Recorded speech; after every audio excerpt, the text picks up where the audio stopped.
Hello and welcome! I am finally back with the second part of my 2020 video game log.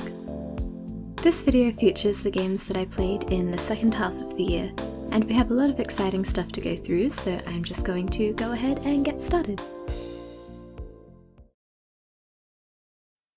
This year I finally played Deadly Premonition, which is a bit of a mix between an open world adventure and a survival horror game. You play as FBI agent Francis York Morgan, who is working on a case involving a serial killer that brutally attacks his victims and leaves behind a trail of mysterious red seeds. This case leads him to Greenvale, a small Washington town that was just hit by a murder case that is strikingly similar to the ones York has been investigating. The game is about 10 years old now and was recently ported to the Switch, which is the version I played. Now, the Switch version is arguably the worst version, and I feel like that's the way it usually goes with Switch ports, but I still loved it. I think York is a great protagonist, a bit of an eccentric guy. Throughout the story he often talks to this person named Zach, who seems to be some sort of imaginary friend. I remember a few years ago I saw this weird scene out of context. Did you see that, Zach? Clear as a crisp spring morning. F.K. in the coffee. I knew I could count on it. Never fails. And from that moment, I knew I had to see what this game was about. I was very drawn to the weirdness, and I love detective stories with quirky main characters, so it seemed like my thing. The game is split into open-world investigation and horror segments, which I thought were pretty fun. Despite being a bit of a wimp, I managed to beat up a lot of zombies, and I think that's awesome. And you know, it did feel a little disjointed at first, but in the end I felt that all the different elements of the game came together nicely to tell a really fascinating and dark story. I really loved the writing in this game. There are lots of exchanges that seem a little random and bizarre, but it was done in a charming way. And there are lots of Easter eggs and clues scattered around, which are kind of amazing. I was really shocked to see how much I missed after I finished the game. The next game I have is the original Rune Factory on Nintendo DS. As per the subtitle, it's a fantasy harvest moon, so it's a farming simulation game, but it's also an RPG, with caves to explore and monsters to fight. The game opens with a tired amnesiac named Rune stumbling upon a downtrodden farm in the village of Cardia. Eventually, he gets roped up into helping the owner bring it to life again. But after a while, farming actually becomes less of a priority for you, because when you go into the caves, you can befriend monsters and get them to do the work for you. Which is good because you only have a certain amount of time in the day, and there are lots of different things you can do. Aside from farming and adventuring, there are also gathering tasks like fishing and mining, which I had so much fun with, and crafting activities like cooking, alchemy, and blacksmithing. The story progresses with every cave Rune explores, of which there are 8 in total. Now, there is a bit of a flaw in the game here. There's one cave that you can only visit during the winter season, so if you're ready to explore it, say, at the end of spring, you have to wait for up to 60 in-game days to pass before being able to continue the story. So that sucks, but you can sleep through the days to get there faster, or use the time to focus on crafting or developing relationships, which is what I did, because that's the other goal of the game, to get Rune married.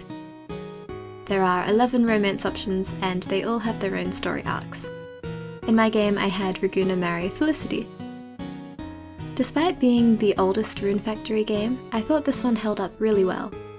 To me, Rune Factory really feels like a classic DS experience that you can happily sink 100+ hours into. The next game on this list is Atelier Rorona, Alchemist of Arland. Fun fact, this was actually the very first game I ever played on the PS3, back when I got it in 2013. I used to love playing it, but for some reason I never got around to finishing it. And I don't know how that happened, because when I started it back up again this year, I could not put it down. Seriously. This is another RPG that heavily incorporates crafting mechanics. You play as an apprentice alchemist named Rorona, who lives in the kingdom of Arland. Unfortunately, the king's advisor has been pushing him to close down the town's alchemy shop in order to further industrialize the kingdom. But thankfully the king is a nice man, and he gives Rorona the opportunity to prove that the alchemy store is worth keeping in the town. Over the course of 3 years, she will be given alchemy assignments from the castle, and will be assessed based on the number and quality of the products she hands in before each deadline. At the same time though, she needs to work on improving the shop's reputation by fulfilling orders made by townsfolk. Rorona's friends often have requests for her too, and completing these will increase their friendship levels. This is worthwhile because having higher friendship means you can recruit them to join you on your gathering expeditions at a lower fee, because they're not that close, apparently. The combat is turn-based, which I enjoy. It's nothing remarkable in my opinion, but you can have fun with it. Something important to note is that a key part of the gameplay is being able to manage your time in the most efficient way possible. Days will pass when you undertake certain actions. For example, in alchemy, each item you synthesize will have an associated time cost. Time also passes when you travel. Going to the nearby forest will make 1 day pass, but going to some of the later areas will make 7 days pass. Because all of the assignments have due dates, being able to schedule your activities around those dates is really important. So yeah, I really loved this game, and it's actually part of a trilogy, so I look forward to playing the others too. On the surface, it's a very cutesy, light-hearted game, but it's really easy to get sucked into the non-stop gathering, synthesizing cycle, and squeezing as much as possible within the time frames as you can. It's really fun, but also addictive. Next up we have Stay, which is a really interesting puzzle adventure game. The main character is a man named Quinn, who wakes up to find himself trapped in someone's basement with no memory of who put him there. The doors are locked, but in the center of the room is a PC, which he uses to communicate with the outside world, i.e. you. This is a game that breaks the fourth wall, and Quinn will often turn to you for advice as he tries to escape. Other times though, your job is just to give him a friend to talk to, and help him feel less alone. The hook is that the game runs on real time, so every minute that you spend away from the game is a minute that you're leaving Quinn alone to fend for himself. The way you choose to interact with him will determine your trust and friendship levels. This makes deciding on dialogue options difficult because you're often stuck between genuinely trying to help and be productive versus showing an interest in his life and making him like you. It was hard because I did want to get more personal with him, but at the same time I knew that we would be wasting valuable time and potentially putting his life in jeopardy. There are multiple endings, so the decisions you make become important in determining how Quinn's journey will end. All in all, I thought Stay was a really interesting experience, and something that is worth playing if you like psychological thrillers and uncovering mysteries. I thought this kind of interactive storytelling was really unique, and I had a lot of fun with it. The last DS game I wrapped up last year was Chrono Trigger, which I've been meaning to play for very many years. The game opens during a town festival that we explore as the main character, Chrono. On our way through the streets, we literally run into a girl named Mal, and tour the festival with her for a while. Later on, Chrono's friend Luca is doing a demonstration of a teleportation device she invented. Mal volunteers to be a test subject, but something goes wrong and a time portal opens up, throwing her into a different time period. With some tinkering, Luca manages to reopen the time portal, and the pair chase after Mal to a version of the kingdom that existed 400 years into the past. And so begins a tale of friendship, magic, science, and time travel. The gameplay is fantastic, and it hooked me right away.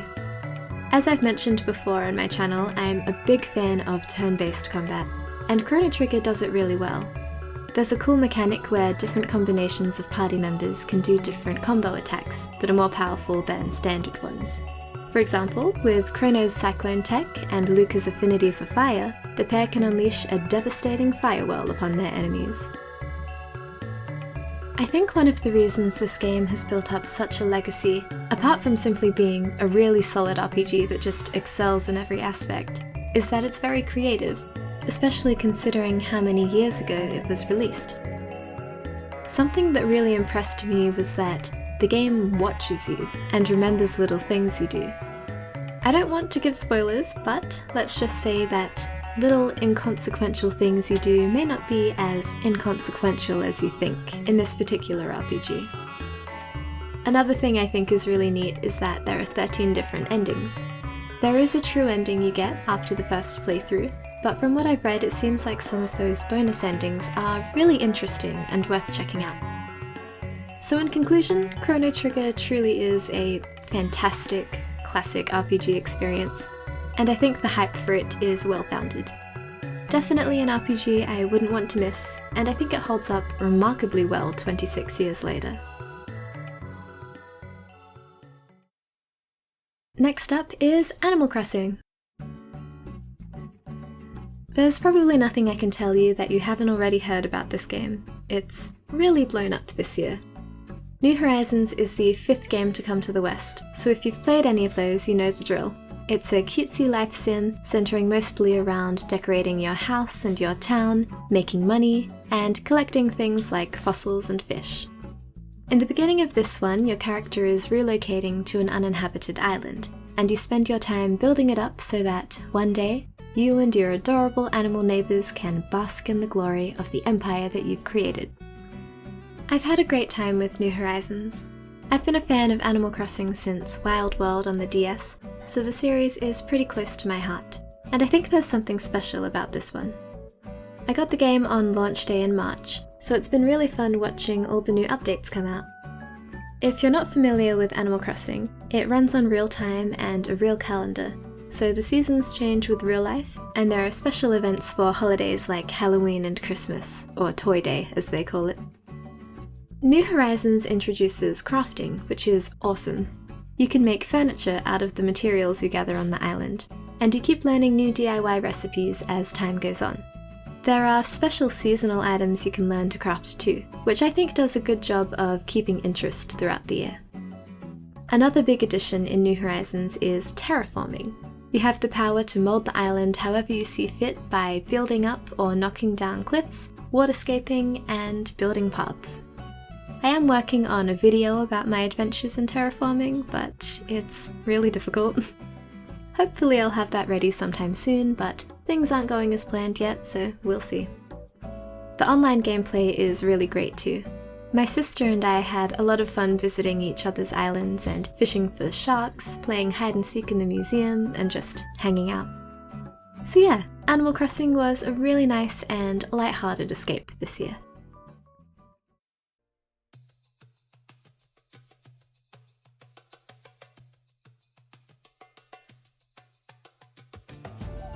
This was the year that I finally tried out Final Fantasy XIV, and I'm really happy I did because this game has brought a lot of joy to my life.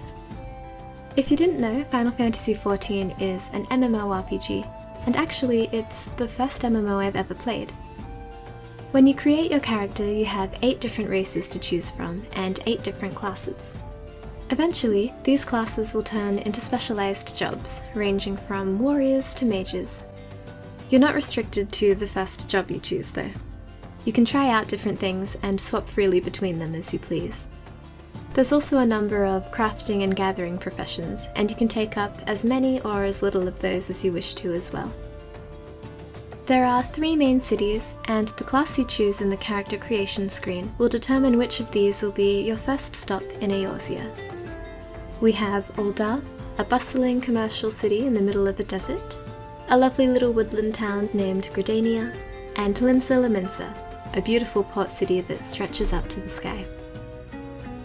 In terms of getting used to the battle system and the interface, there was a bit of a learning curve for me because not only am I new to MMOs, but I'm also not hip with PC gaming in general. But luckily I have a pair of trusty Lalafell companions who are MMO veterans and have been very helpful and very patient.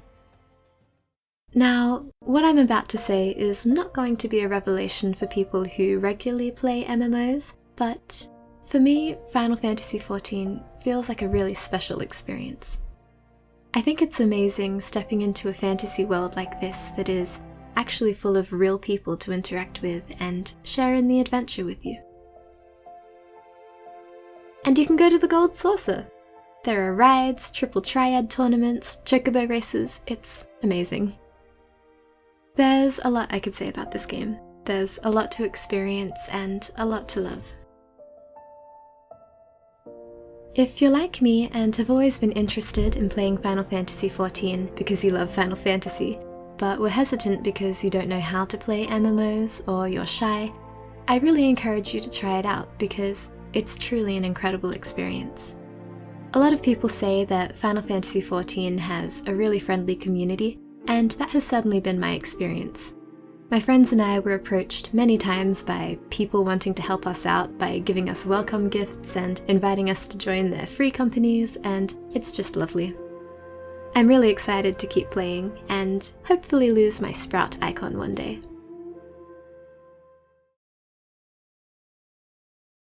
My last game of 2020 was 13 Sentinels, Aegis Room, which was a game that kind of surprised me. It's part side-scrolling adventure, part RTS mech battle, and I was really impressed by it. Basically, the story is that Japan is being invaded by alien robots, and they are being fought off by teenagers in giant robot suits.